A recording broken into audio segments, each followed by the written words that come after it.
Hello, good evening, and welcome to the PT Training Group Why to Become a Personal Trainer webinar. My name is Matt, and I am joined here with Jeff. Jeff is an international online coach all the way from America. So thank you so much for your time, Jeff. Really appreciate it. Yeah, thanks, man. The purpose of this webinar is to educate you, the viewer and the listener, on why should you become a personal trainer? What does that look like as a day-to-day job? And is it really for you? Okay, so we've had a couple of questions come in on our socials. So we're going to try and answer them. But to start with, let's just go over our stories. So Jeff, if you'd like to go over why did you get into personal training, why fitness, and what you're doing now? Yeah, first, thanks, man. You say international makes me sound super professional, and that's that's not the case. So, but I love it. Thanks. So, um, but yeah, no. So I got into it. I probably like a lot of people. Originally, I'm short. I was skinny. I played sports, but I was always just. I think the big thing was just being short, right? And so it was like I always felt like I was kind of behind, everybody in terms of like physical development and stuff like that. So it kind of started as like uh, just a vain thing. Like I just wanted to build my confidence, right? So I started lifting and I did a little bit for sports, but then like afterwards, like after I got out of high school, that's when I really started to kind of push it. And so I've been doing that, I'm 32 now. So I started that, I've been lifting for probably 14, 15 years now. So that's kind of how I got into like fitness. I just wanted to be bigger, wanted to build muscle. I saw people on TV, magazines, stuff like that. I was like, man, I want to be, muscular like that. So that's what started that. And then, I went away for, I think you guys call it university, college. And then I actually just studied like business type stuff. And then when I got out, I got a job as a assistant general manager, like a local chain gym. So I was doing that for a few years. I got promoted to manager, and basically like I just ran like the day-to-day stuff. I'd sign people up for like memberships and stuff like that.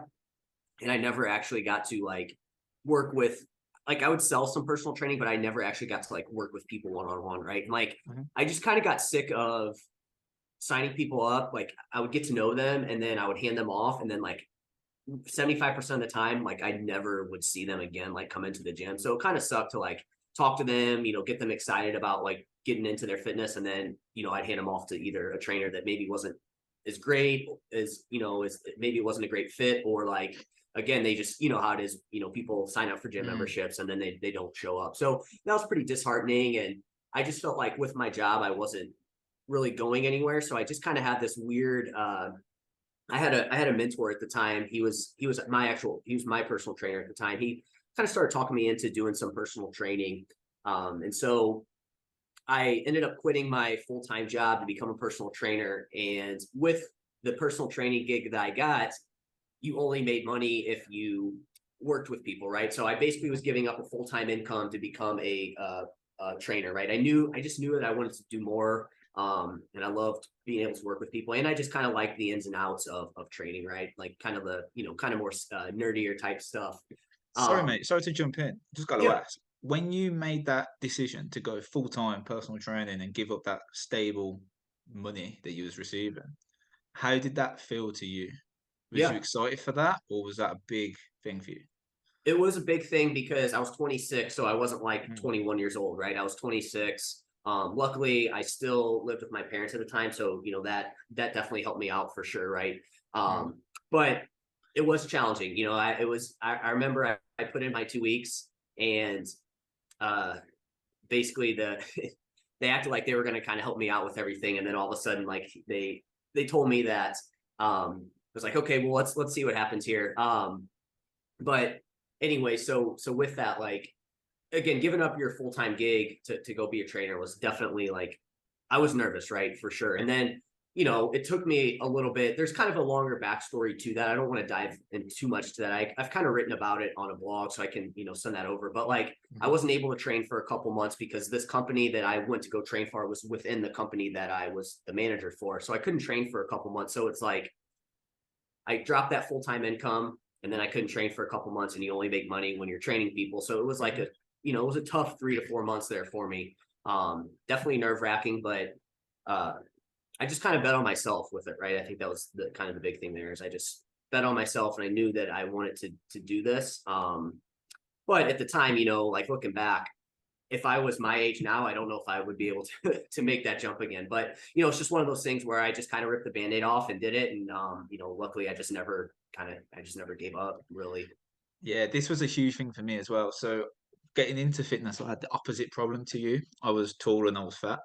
So when you eventually slim down, you get this, I suppose similar to yourself, you get this passion for fitness, right? And you're like, this is so cool. I want to help other people do this as well.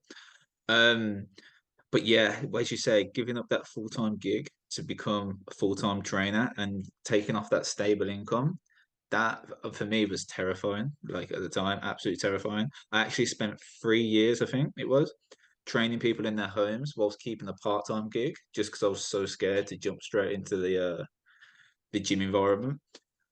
Which personally, I actually look back now, I think that was maybe a mistake.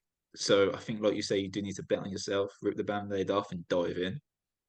Well, there's kind of that fine line too, right? Where it's like there's kind of two thoughts here with it. It's one, it's like, do you keep kind of what you're doing with with another job, kind of like, again, make training like kind of your side gig or side hustle, whatever you want to call it, and kind of keep that.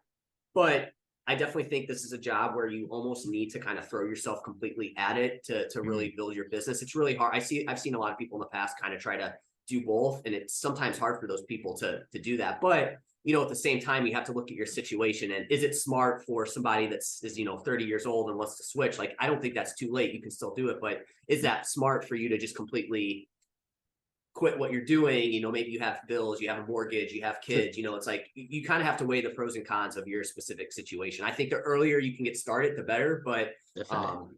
it's just kind of, yeah, you got to walk that fine line. It's hard to kind of figure out, should you go all in or should you have that side gig? And I think, again, you need to know yourself Mm. to figure that out best. Yeah, of course. So how long was you doing face-to-face personal training for before moving online? I think I did in-person training for, I think, between 3 and 4 years. Hmm. I don't know the exact time frame, but it was about 3 to 4 years that I did in-person training before making the switch full-time to online. Hmm. Okay, and then how did you find that switch? What did So you do? Like, what sort of steps did you take to move from face-to-face to then online? yeah, so luckily I had that trainer I talked about a little bit ago. Hmm. Luckily he was kind of mentoring me as I made the transition, and he was the one that actually initially brought the online training to me. Hmm. The idea, because I had no idea. I would have thought online training was like, oh hey, you just train somebody on Zoom or whatever, right?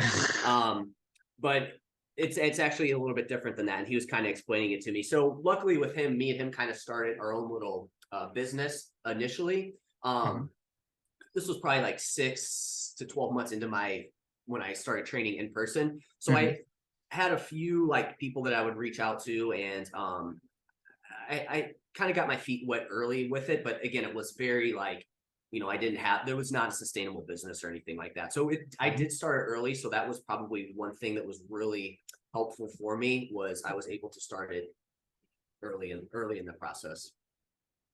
Okay, brilliant. So Um, did you want me to maybe hit on like how I transitioned to full time, or? yeah, yeah. So if anyone's Yeah, listening to this and they're wondering like where they can go after becoming a personal trainer, like what's another career path for them, yeah, how would you advise that person to then transition into the online world? yeah. So kind of similar to me, you just kind of have to start doing it, right? How do you transition online? So I think, so obviously like having somebody there and initially was like having some sort of mentor, I think was super helpful for me. But there's plenty of platforms out there that you can use. But one thing that I always kind of push people to is Online Trainer Academy. It's by Jonathan Goodman. That can be really Mm. helpful to get your feet wet, and that can be like kind of a good foundation. But other than that, you just need to reach out to maybe some of your old clients, some of your current clients, maybe your clients done with their package, and then you can kind of talk to them about, hey, I feel comfortable with you going online. Here's kind of, we can still work together, but we don't necessarily have to meet face to face. Mhm. I think those are probably the best places to start, and then also just posting on your social media, right? Like, uh, and I think a lot of times the barrier for people is two things. They're nervous to like start putting information out there, because they don't think that you know how it is when you don't post anything, you start posting, you know, that can be intimidating, right? If you're not used to that. So, you know, Hmm. just start doing that. But also I think the other barrier is people think they need to have this like their content needs to be perfect, right? Like they need to have this amazing content. And it's like that's not the case. You just need to start putting things out there so people know what you're doing, right? Like for me, I just put out very basic content tips for people. And then what you'll see happen is you know, again, maybe you don't get a lot of likes in the beginning. Like you have to work through that. You just have to keep doing it, right? Hmm. It would be similar to like your first time when you worked out. It was like, you know, you didn't feel great, but you just kept doing it, right? So you just kept doing it. You got better at it. It didn't Hmm. feel great right away. Same thing with like posting content and putting stuff out there. Just post um, basic stuff. And then what you'll find is, you know, people that maybe you haven't talked to for a couple years or people that used to know you will start to reach out and be like, hey, you know, I like your post. I see what you're doing.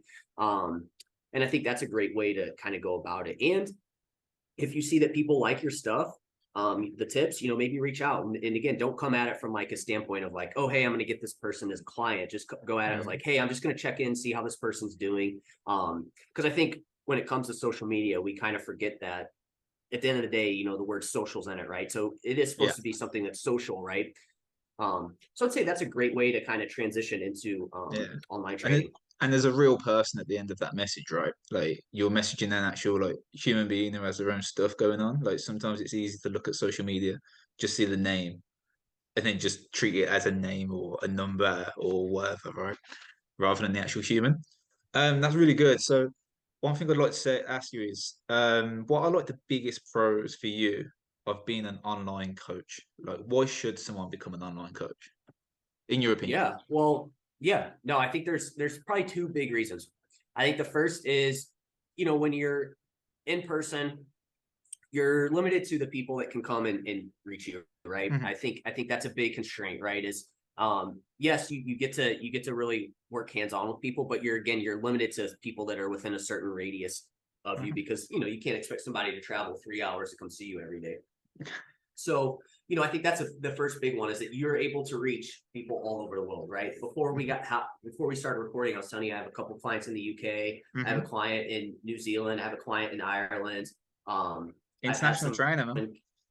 International trainer. um, and so, you know, it's cool to be able to kind of reach those people, you know, from other countries. I mean, it's really cool for, you know, you get to kind of see how other people's cultures are. You get to kind of see how Mm, they live day to day. And again, you just get to meet people that you never would have been able to meet if you just trained in person, right? I mm. think also the scheduling aspect of it, you really do. I think a lot of times when people get into personal training, it's kind of sold to them that they can have their own schedule, but it's like, Mm. yes, you do, but at the same time, you don't necessarily get to make your own schedule because you Yeah. are kind of constrained to the people the when people can meet you, right? So there is sort of that constraint. Now, again, I think as you get more experience, you're able to kind of mold your schedule to how you want because you have that experience and Hmm. expertise and value and whatnot, and people will kind of switch. But in the beginning, you're kind of working all over the place, right? Yeah. Um, so to me, those are the two biggest reasons why. And another one that I want to add too is I feel like with again, I love in-person training, and I think everybody needs to start there. But I feel like with online training, you're able to go a layer deeper with clients. Like, yes, you don't get that hands-on, you know, training right then and Hmm. there, but you, you get to with in-person training. I feel like a lot of times it's constrained to, you know, 2 hours out of the week, right? Where it's like Hmm.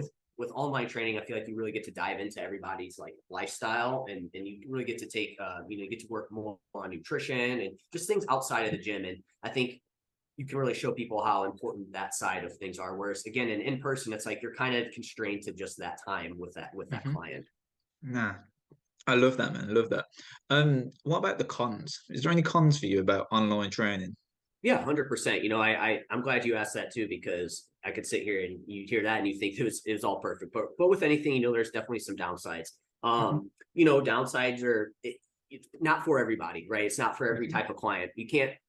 It's going to be tough to get somebody who's never weight trained to do in-person training.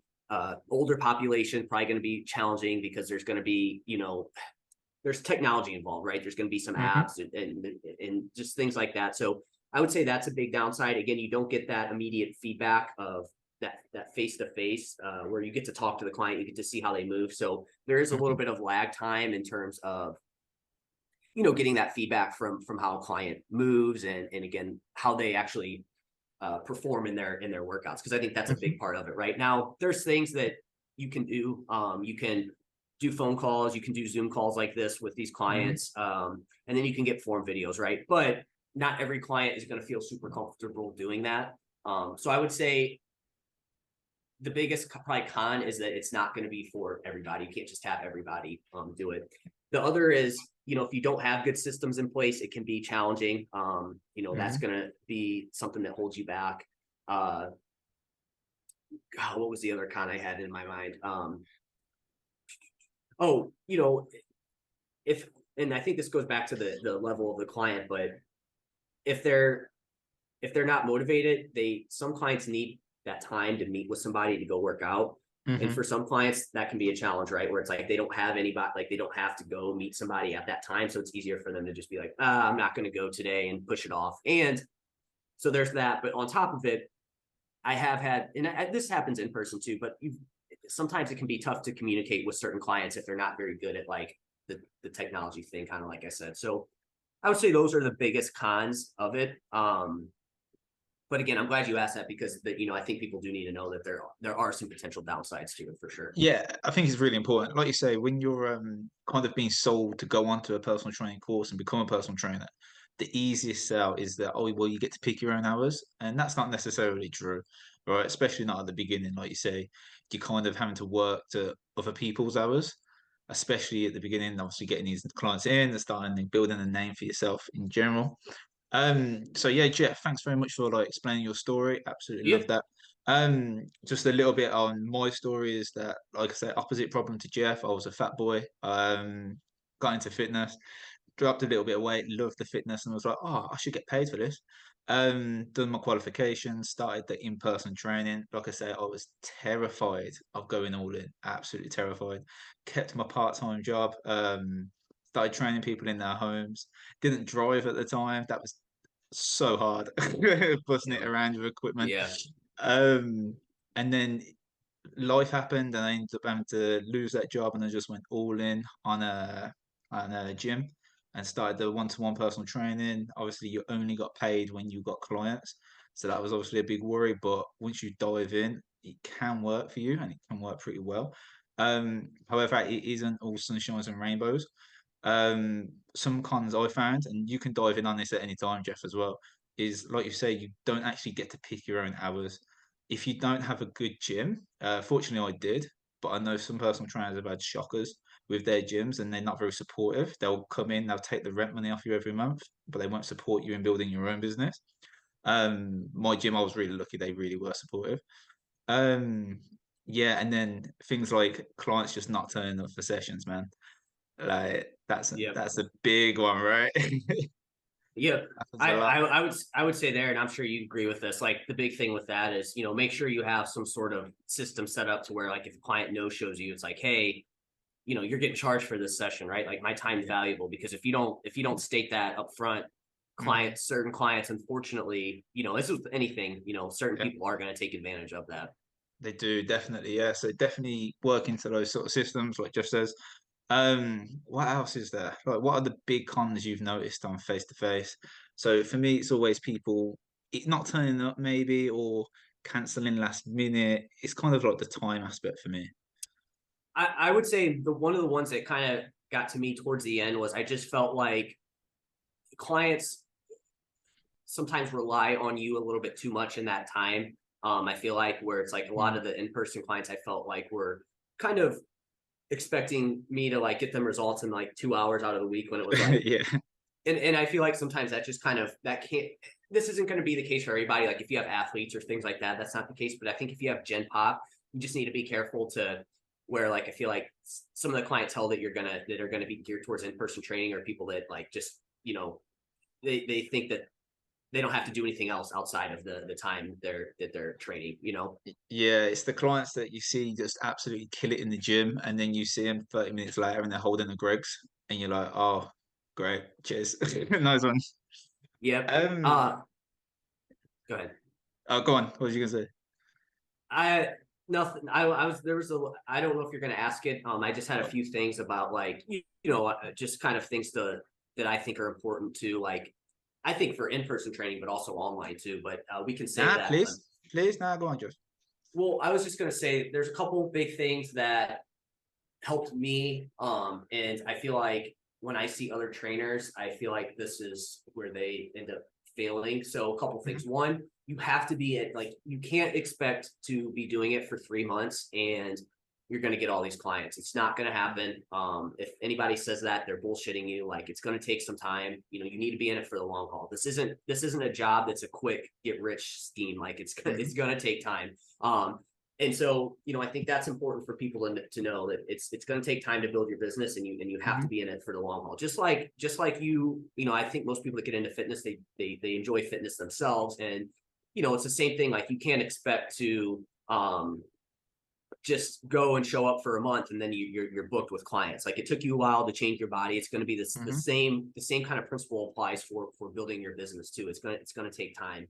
So that's a big one because I've just seen too many people come into this field and think that they're going to make all this money and then they end up just being done in 6 months because it wasn't what they thought it was going to be. I definitely think, like you said, you need to be, you need to be passionate. Like it's not all glory. There's a lot of things you have to do behind the scenes. Mm. And people are tough to change, and so you have to really make sure that you are compassionate with people, because at the end of the day, that's what's going to set you apart, right? Like you can't just be like, oh, well, do what I say. Like you have to be compassionate with people, because Yeah. otherwise, it's going to be hard for them to change. I don't know if there's anything you wanted to add. Just well, yeah, I was gonna say like just shouting at people. I mean, Yeah, you see these videos online of personal trainers like shouting to get that extra rep in from people and stuff, and I was just like, oh well, I don't know, man, I don't know. But yeah, no, I think they're definitely the main things. I feel like we've beaten on it enough now, so we can definitely move into the pros of that face to face because yeah, there's definitely a lot of pros, right? Like the people you get to meet. And when you manage to get a client, I mean, personally for me, if you bring on a client and like they give you this goal and they set the goal, and then when they hit that goal and they're in like the best shape of their life, like I've not had a job that's give you that rewarding feeling quite like that. yeah. No, I agree. I think that's obviously, we get into it because we do want to help people. So yeah, I mean, that's Mm, awesome. That's always a good feeling when you um are able to help people, for sure. hmm I think also, just to play devil's advocate on that, just realize too that you're not going to be able to help every single person out there, right? So don't Yeah. take it personally if you can't get somebody results, because just to go back to what I just said there, like some people are going to be very hard to, people are stuck in their ways and they're resistant to change. So you're not going to be able to, even if you do have like, even if you're the greatest coach and you have the perfect methods and whatnot, it's like there's still going to be some clients that aren't going to see results, Mm, unfortunately. And you can't take it personally. yeah, definitely. I quite like the sort of like personal development journey it takes you on as well. Yeah. Like I think it by helping other people, it kind of makes you want to help yourself a little bit more as well, like look after Yeah. yourself more. I think it really allows you to do so many like good things like with yourself. You can build communities quite well. And like I said, there's very few jobs I know of personally out there that allow you to do that. And again, like we say, you can't set your own hours in the beginning, but you can start getting a bit more flexible with them later on down the line as you do build more of a client base. Anything you'd like to add on the pros before we get into the questions we've been sent, Jeff? Well, I guess this isn't necessarily pros, but it was things you kind of mentioned, the self-development thing, and that Mm, is that is very true, right? I think a couple things on that. One, if you need to be able to invest in yourself if you're going to expect people to invest in you, right? And so what I mean by mhm, that is, invest in your business, like make it better, like do courses, do education, things like that, right? Try to find ways to make your business better, whether that's better systems that you might have to pay for, or platforms, or anything like that. Like make sure you invest in yourself, because if you're going to expect people to invest in you, which is what they're doing when they buy training from you, you need to be mhm. able to invest in yourself. I've seen too many trainers that haven't gone on anywhere because they are like, oh, well, I don't have enough money for that, or I'm not going to invest. I'm not going to be able to make that work. And it's like, all right, well, you can't expect to get better and to get better if you're not going to do things for yourself. That, yes, it might be uncomfortable, but that's super important. That's one thing that I pride myself on in terms of building my business, was I was able to take risks where it was like, yes, maybe I'm not the most comfortable spending money on this right now, but I know I need to do it to get better. And I'm sacrificing now for the future, right? So Hmm. make sure you invest in yourself. I'm not saying you need to spend every last dollar on investing in yourself, but you need to make sure you're taking courses and staying up to date, because that's going to set you apart from most of the trainers out there. And then the last thing that I think is important too, again, and this goes back to investing in yourself, is hire some sort of mentor. Again, whether that's somebody that's done a course, but hire some sort of mentor. If you're trying to go online, maybe you hire a coach that's been doing online successfully, because they've obviously implemented things that can work. So it's like the best way to learn how to do that is by actually just doing it and seeing what's actually done, rather than sitting here trying to find all the answers, you know? So Hmm. invest in some sort of mentor. I've always had a mentor in some capacity. Again, whether that's a business one, a fitness one, I've always made sure I've had somebody to help me get there, because just like you're expecting somebody to invest in you, you gotta be able to, uh, you gotta invest in yourself. So Yeah, at the same time, definitely. Couldn't agree more. Right then. So we've had a few questions come through on the socials. So we'll fire these over to you, Jeff, and we'll see what we think. Yeah. yeah, So the main one, I think is probably the most obvious one, is how do I get clients?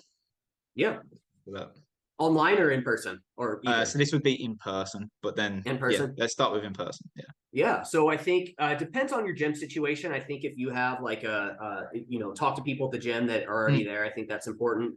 Maybe build a relationship with like the owner or the people that are selling memberships. Offer yeah. free sessions. Offer advice. Don't just do unsolicited advice, but go up and talk to people. Genuinely ask, be curious what they Yeah. need. I think that's the most important thing. And reach out to friends and family, and don't be afraid to do things for free in the beginning to get some experience. Yeah. I'd also add be like genuine as well when Yeah, you're asking people how they're getting on. Don't always think straight to the sale. And then another thing for me that helped me was I've done classes at the gym. So that helps get people used to your training style where it doesn't actually yeah. give them a cost and you can get a group of people together. There'll just be a Um, couple of things. Go did you have any more? Sorry, I didn't on. mean to cut you off. Nah, go on.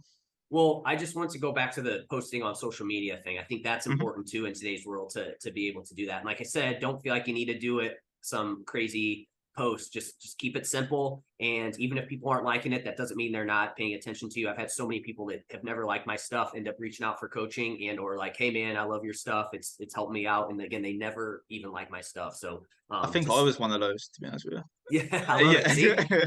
it's crazy, man. Like, but again, we look at that as somebody that posts content. Like, we look at like the numbers and we think, oh no, that post didn't do well. But it's like you don't know how many people are watching without actually like interacting with your stuff. So Yeah, of even if course. that for me, even if it helps out one person, that's all I care about, right? So All right, that's beautiful, man. Right, so the next one kind of goes into this quite well. So the next one is how do I get my name out there? So I think, like you say, with the social media stuff, if you can just consistently put out quality content that people, no, like I say, not necessarily like, but they like internally, then I think that's good. And then you can obviously grow a word of mouth from there as well. If this is from like a face-to-face point of view, I think you've got to do the hours in the gym, even when you've not got the clients. And like you say, you do need to spend them times going around chatting to people, seeing if they're how they're getting on with their goals, and being genuinely interested in people. Anything you'd like to add to all that? yeah, I think this is one thing that I've missed over in my time, is, and I know people miss over it, just do a freaking good job with your clients. Like, take care of your Mm, clients. I mean, to me, that's the best way, because if you're taking care of your clients, you're going to get them results. They get mhm. results. Share those results. They're also going to tell their friends and family, and that's how you get your name out there, right? But again, if you come at this from a short-term mindset of, oh, I'm going to be booked in 3 months, it's like, it's probably not going to happen. It's going to take time. But Mm. if there's one thing that I could say you need to do to get your name out there, just give your clients, do a good job with your clients. And again, that doesn't always mean results. It just means do a good job, take care of them, and that's going to take you far. Yeah, fantastic, man. So another one we've got is how do I know if this is going to work? How Ooh, do you know? that's a good one, man. I think, how do you know? I think it comes down to you. Are you willing to put in the things that we talked about today and stay Mm, consistent and be patient with it? That's how I think if it's going to work or not. If you're trying to get that quick buck and you're just trying to rush it and try to be at the top of whatever in 6 months, that's probably not going to work out for you. So you need to have the long game with it. I think that's the best way to figure out if it's gonna work for you long term or not. Yeah, I love that. I don't think I've got anything to add to that at all. I think, like you say, it needs to be a personal decision, right? If you're not willing to do the hours where you don't actually get to pick your hours at the beginning, you're not willing to learn, do the self-development, and you're not willing to actually, yeah, like you say, do the work, then maybe it's not for you. But if you do have a passion for fitness and you do want to like help people and you want that to be how you get paid, brilliant. Like I couldn't think of anything better, really. And then, like we say, it can lead into many different things. You yourself, you obviously done the online coaching thing. I've gone into education, and there's plenty of other avenues you can take after face to face. So nah, I think that's covers it really well, mate. Thanks so much for your time today. Yeah, of course, man. It was a good time. Love chatting about this stuff. Yeah, man. Anything you'd like to add before we wrap up?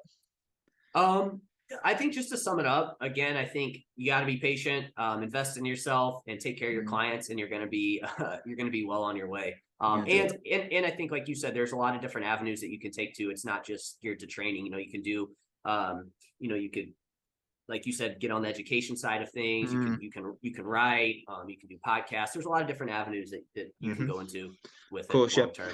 So Jeff, again, thanks very much for your time, mate. How can people find you, and what should they check out from you? Yeah, for sure. So best place to find me is my Instagram, Jeff Hoehn _ That's where I'm most active. I have my podcast, Mind Muscle Connection podcast. Mhm. Put out 3 episodes a week, so I'm busy on there. Those would be the two best places to find me. Brilliant, mate. And that podcast is on Spotify as well for anyone who's listening to Yep. this. Check that out. It's fantastic stuff. Thanks so much for your time today, Jeff. Thank you for listening. Any listeners that do listen to this in the future. Yeah, thanks very much. Cheers.